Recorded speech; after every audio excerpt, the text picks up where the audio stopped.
모든 사람은 하나님을 기다립니다. 구약의 성도들은 오실 메시아를 그들은 기다렸습니다. 그리고 우리는, 신약의 성도인 우리는 다시 오실 주님을 기다리는 성도들입니다. 그래서 모든 사람은 다 하나님을 기다리고 있습니다. 오늘 본문은 신랑을 기다리는 열처녀의 이야기인데, 이 열처녀의 이야기를 통해서 다시 오실 주님을 맞이하는 사람과 그 사람의 자세에 대해서 말씀하신 내용이 오늘 본문의 말씀입니다. 오늘 본문에 나와 있는 말씀의 시작은 이렇게 됩니다. 그때의 천국은 마치, 이렇게 됩니다. 천국은 마치. 이곳 천국은, 주님께서 말씀하시는 천국은 어디를 말하고 있을까요? 그곳은 교회를 이야기합니다. 그리고 신랑을 맞으러 라고 했을 때 여기서 말씀하는 신랑은 예수님을 가리킵니다. 신약시대의 교회는 모두 등불을 들고, 등을 들고 신랑을 맞으러 나간 성도로 표현되고 있습니다. 다 열처녀의 모든 분들이 다 교회에 나가는 성도들을 이야기합니다. 또 이야기 속에 슬기 있는 자나 미련한 자 모두 교인이라고 했는데, 그 이유는 첫 번째는 천국이라고 하였습니다. 천국은 이렇게 말씀했다는 것이죠. 이렇게 말한 것은 천국은 교회를 상징하는데 교회에 나오는 사람들의 이야기이기 때문에 교인들을 말하고 있습니다. 두 번째는 미련한 다섯 처녀도 함께 신랑을 맞으러 나갔다는 데 있습니다. 미련한 다섯 처녀도 예수님 만나기 위해서 기다렸다는 말씀이 드는 것입니다. 그래서 우리는 모두 누구를 기다리는 사람입니까? 예수님 기다리는 사람입니다. 교인이 아니면 주님의 재림을 기다릴 리가 없습니다. 교인이기 때문에 우리는 예수님의 재림을 맞으러 나가고, 그리고 우리는 기다리고 있는 중입니다. 세 번째는 미련한 처녀들도 다 문을 두드리면서 주여 주여 열어주소서 이렇게 했다는 것입니다. 그러므로 열처녀는 모두 교인인데, 다섯은 등만 가지고 기름을 준비하지 못해서 미련한 자이고, 다섯은 등과 함께 기름을 모두 준비했기 때문에 슬기로운 자라는 말씀이 되는 것입니다. 여기서 등을 들고 있다고 하는 것은 복음을 듣고 교회에 나와서 교인이 되었다는 것을 이야기합니다. 그러나 여러분은 다 등을 가지고 있는 사람입니다. 다시 말해서 믿음이 있는 사람들을 이야기하는 것입니다. 또 등불이라고 하는 것은, 여기서는 등에서 나오는 능력을 이야기하는데, 등불은 빛으로서 성도의 착하고 의로운 행실을 가리키고 있습니다. 마태복음 5장 16절에 이같이 너희 빛이 사람 앞에 비치게 하여 그들로 너희 착한 행실을 보고 하늘에 계신 너희 아버지께 영광을 돌리게 하라. 이 말씀에 보면 너희 빛이 사람 앞에 비치게 하여 라고 되어 있습니다. 다시 말해서 우리는 등불을 들고 있는 사람인데, 등불은 꺼진 등불이 아니고 빛을 비추는 등불을 이야기하고 있는 것입니다.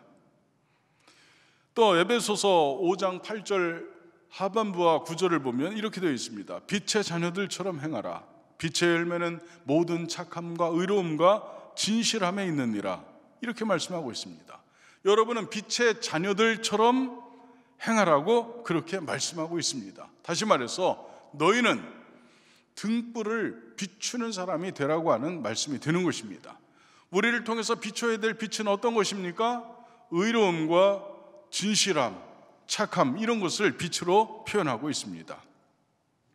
그렇기 때문에 이 빛을 비출 수 있는 능력으로서의 기름은 무엇인가를 우리는 또 생각해 볼 수 있어야 합니다. 기름은 진리의 말씀과 성령의 감동을 이야기하는 것입니다. 여러분, 하나님의 말씀으로 사시기를 축복합니다. 성령의 감동대로 사는 여러분 되시기를 주님의 이름으로 축복합니다. 그렇게 우리는 성령의 감동, 진리의 말씀으로 성도, 우리는 속사람이 새로운 새 사람이 되어서 새로운 능력을 발휘할 수 있어야 한다는 것을 말씀하고 있습니다. 다시 말하면 거듭난 성도가 말씀과 성령의 인도하심으로 장성한 믿음으로 자라나는 것을 말하는 것이고, 영적 실력이 배양되는 것을 말하고 있습니다. 그러니 우리가 성령의 감동으로 진리의 양식을 받고 새 생명을 얻고 능력을 얻어서 착하고 의롭고 진실하게 살아야 된다는 것을 말하고 있습니다. 이것을 기름을 준비한 자라고 말할 수 있습니다. 그러니 여러분은 기름을 준비한 분들이 되시기를 주님의 이름으로 축복합니다. 우리는 여기서 세 가지를 생각해 볼 수 있는데, 첫째는 슬기 있는 자들은 기름을 낮에 준비한다는 것입니다. 여러분, 기름은 언제 준비해야 합니까? 낮에 준비해야 합니다. 마태복음 25장 4절을 보니까 슬기 있는 자들은 그릇에 기름을 담아 등과 함께 가져갔더니 라고 되어 있습니다. 슬기 있는 자들은 등과 함께 기름도 함께 가지고 갔다는 것을 말하고 있습니다. 여러분, 성도는 어두움이 오기 전에 반드시 기름을 준비해야 합니다. 밤에는 기름을 준비할 때가 아닙니다. 밤이면 빛을 밝혀야 되는 때지 기름을 준비하는 때가 아닙니다. 여러분, 어두움은 환난을 이야기합니다. 여러분, 어려움이 찾아오면, 우리들 인생 가운데 환난이 다가오면 그때는 보이지 않습니다. 그때는 우리 자신이 무기력해지고 우리 자신이 힘들어지고 우리 자신이 주저앉기 쉬운 때가 환난의 때입니다. 그러나 여러분은 환난의 때가 와도 그 환난을 이겨낼 수 있는 강하고 담대한 믿음의 사람이 되시기를 주님의 이름으로 축복합니다. 슬기 있는 다섯 처녀는 신랑을 영접하는 것을 가장 중요한 것으로 깨닫고 있었습니다. 여러분은 무엇이 가장 중요하다고 생각합니까? 주님 만나는 것이 가장 중요하지 않습니까? 우리들이 다른 것에 중요한 다른 일에 마음을 뺏기지 말고 주님 만나는 일에 여러분 마음 쓰시기를 주님의 이름으로 축복합니다. 주님 만나야 합니다.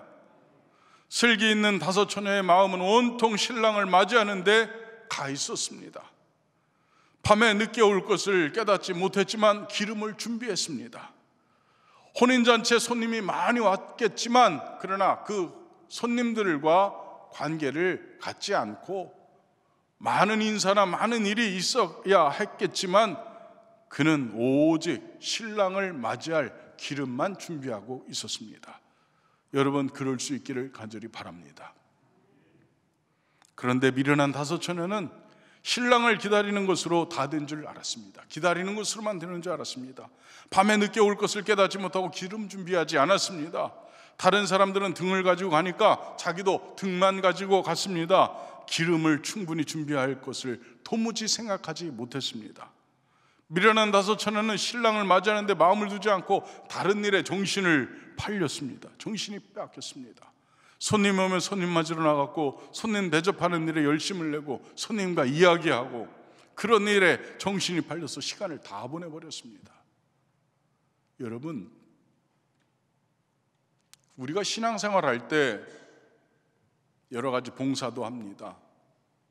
그리고 우리가 여러 가지 자리도 맡고 주님을 위해서 이런저런 일 많이 합니다.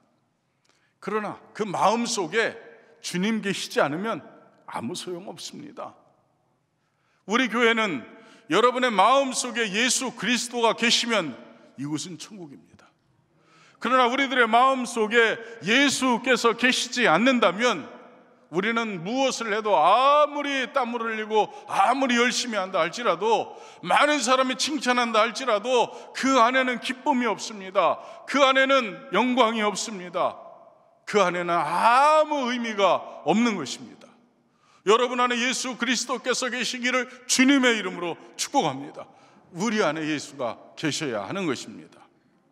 그렇지 않으면 아무것도 아닙니다. 신랑은 낮에 오지 않았습니다. 초저녁에도 오시지 않았습니다. 그렇게 신랑을 기다리다가 밤이 깊어갔고 몸은 피곤했고 졸기도 하고 그리고 자는 사람도 나타났습니다. 두 번째 생각해 볼 수 있는 것은 슬기 있는 자와 미련한 자가 다 같이 졸며 잤다는 것입니다.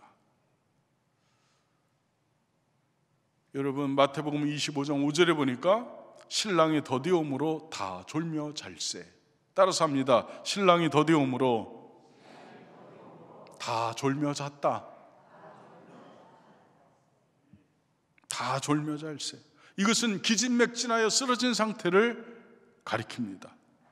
환난은 점점 커가고 신랑 되는 예수님은 오시지 않습니다. 기다리는 주님이 오시지 않습니다. 견디다 못해 쓰러진 상태를 이야기합니다. 주님 좀 빨리 오셨으면 좋겠습니다. 왜 그렇게 주님은 더디 오십니까? 우리들의 인생의 어려움이 겹겹이 밀려올 때 주님 천국은 언제 옵니까? 여러분 안에 근심과 걱정이 켜켜이 쌓여가는 그때에 우리는 주님을 향해서 우리는 간곡하게 기도합니다. 주님 오시옵소서. 그러나 주님이 오시지 않았습니다.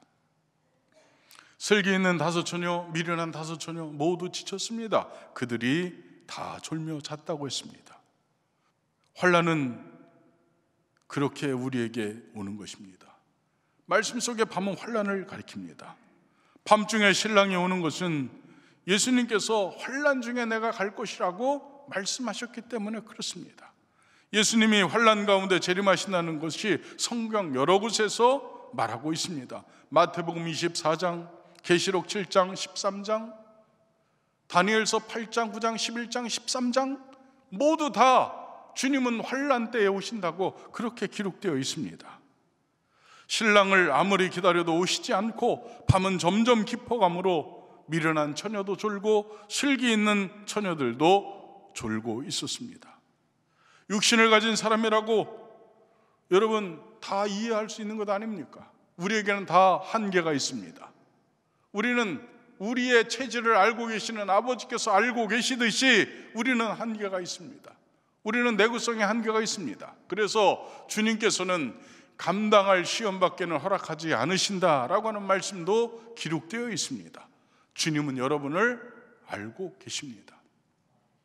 주님은 연약한 우리를 이해하실 것이고, 주님은 어쩌면 졸고 자고 있는 우리를 주님께서 이해하실지도 모를 것입니다. 그런데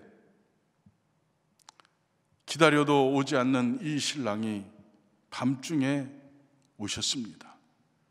그때 신랑이로다 맞으러 나오라 하는 소리가 들렸습니다. 마태복음 25장 6절입니다.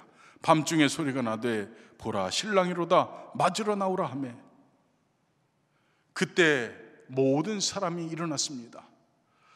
미련한 자도 일어났고 슬기로운 자도 일어났습니다. 그런데 그만 미련한 자들의 등불은 꺼져가고 있었습니다. 깜빡깜빡거리고 있습니다. 마태복음 25장 8절에 보니까 미련한 자들이 슬기 있는 자들에게 이르되 우리 등불이 꺼져가니 너희 기름을 좀 나누어 달라 하거늘 미련한 다섯 처녀의 등불도 완전히 꺼지지는 않았습니다. 다시 말해서 믿음은 있었다는 것입니다. 그런데 문제는 뭐냐면 주변을 밝힐 만한 능력이 그 등에는 없었다는 데 문제가 있는 것입니다. 슬기 있는 처녀들은 준비한 기름을 등에 부어서 신랑을 맞으러 밝은 빛을 가지고 나아가는데 미련한 처녀들은 그 능력의 기름이 없는데 문제가 있는 것입니다. 여러분에게는 기름이 있습니까? 여러분은 강하고 담대한 믿음이 있습니까? 여러분 정금과 같은 믿음이 있습니까? 다시 말씀드립니다. 여러분 흔들리지 않는 믿음이 있습니까? 아무리 어려워도 힘들어도 아무리 고통스러워도 괴로워도 여러분의 믿음은 흔들리지 않습니까? 그것을 말씀하시는 것입니다. 여러분, 기름은 나누어 줄 수 있는 것이 아닙니다. 기름은 내가 준비하는 것입니다. 여러분, 믿음이 좋은 사람 우리가 부러워할 수는 있지만 그 믿음을 내가 가질 수는 없는 것입니다. 진리의 말씀으로 자라고 성령의 감동으로 성숙해진 영적인 실력은 나누어 달라고도 할 수 없는 것이고 나누어 줄 수도 없는 것입니다. 내가 만들어야 되는 것입니다. 여러분, 여러분의 믿음을 키우시기 바랍니다. 여러분의 믿음이 능력 있는 믿음이 되기를 원합니다. 여러분의 믿음이 빛의 능력을 발휘할 수 있는 그런 믿음이 될 수 있기를 주님의 이름으로 축복합니다. 그 믿음이 없으면 안 되는 것입니다. 나눠줄 수 있는 게 아닙니다. 힘센 사람이 약한 사람에게 힘을 나눠줄 수 없는 것처럼, 나누어 받을 수도 없는 것처럼, 우리는 내 기름은 내가 준비해야 하는 것입니다. 여러분, 기름은 어떻게 나오는지 아십니까? 기름은 알갱이를 깨뜨리고 짓이겨서 으깨서 그때 압착해서 나오는 게 기름입니다. 우리들 인생을 살아가면서 하나님 앞에 그냥 믿음이 그냥 자랄 것이라고 여러분 생각하지 않기를 바랍니다. 주님을 위해서 눈물을 흘려야 합니다. 주님을 위해서 땀을 흘려야 합니다. 주님을 위해서 희생해야 합니다. 그렇지 않고는 기름이 나오지 않습니다. 그렇지 않고는 기름을 준비할 수가 없습니다. 여러분은 기름이 있습니까? 그 기름을 여러분은 반드시 만들어내시기를 주님의 이름으로 축복합니다. 그냥 사람들 따라서 주님의 전에 마당만 왔다 갔다 하는 그런 기름 준비되지 않은 종교인으로서 담지 말고 여러분은 기름을 준비한 거룩한 성도가 되시기를 주님의 이름으로 축복합니다. 여러분, 슬기 있는 자도 교회 안에 있었고 미련한 자도 교회 안에 있었습니다. 기름을 준비한 자도 교회 안에 있었고 기름을 준비하지 못한 자도 교회 안에 있었습니다. 그렇다면 여러분은 기름을 준비했습니까? 그것이 문제입니다. 세 번째로 기다리는 사람들의 세 번째 이야기는 이것입니다. 기회는 항상 있는 것이 아니라는 것입니다. 따라서 합니다. 기회는 항상 있는 것이 아니다. 마태복음 25장 10절에 이렇게 되어 있습니다. 저희가 살아간 사이에 신랑이 오므로 준비하였던 자들이 함께 혼인잔치에 들어가고 문은 닫힌지라. 저희가 살아간 사이, 하필이면 그때 저희가 살아간 사이, 그때 신랑이 왔습니다. 미련한 다섯 처녀도 신랑을 맞이하려고 애를 많이 썼습니다.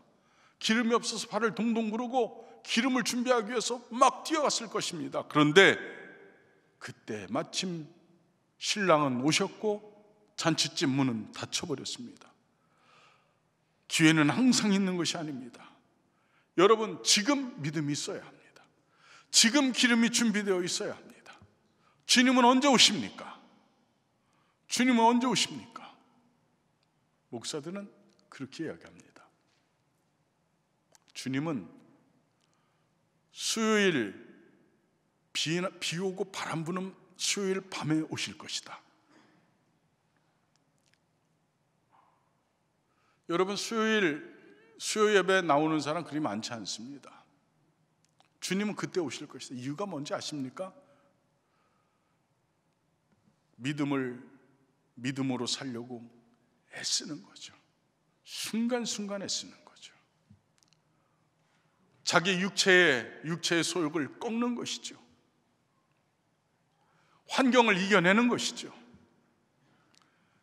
그런 사람을 가리켜 믿음의 사람, 이렇게 말하는 것입니다. 여러분도 믿음의 사람이기를 간절히 축복합니다. 믿음의 사람, 그런 사람입니다. 그때 믿음을 가진 그에게 주님이 오신 것입니다. 문이 닫혔다는 것은 영광스러운 혼인잔치에 들어갈 기회가 없어졌다는 것을 말하고 있습니다.